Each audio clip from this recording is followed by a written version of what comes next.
ইমতু একজন অনেক ভালো এমপ্লয়ি। কিছু মাস আগেই সে একটা প্রাইভেট জব পেল।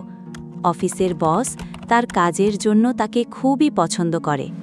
একদিন অফিসে ইমতুকে তার বস একটা ব্যাগ হাতে দেয় এবং সেটা বাসায় নিয়ে রাখতে বলে এবং পরে সকালে নিয়ে আসতে বলে।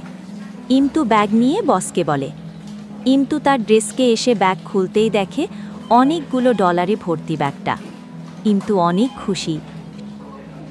সন্ধ্যায় অফিস থেকে বাসায় চলে আসে ক্লান্ত শরীর নিয়ে।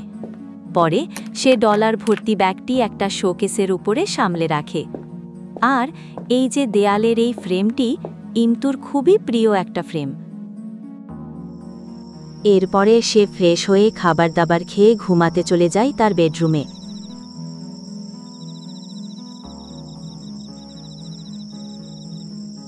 পরের দিন সকালে তার ঘুম ভাঙে এক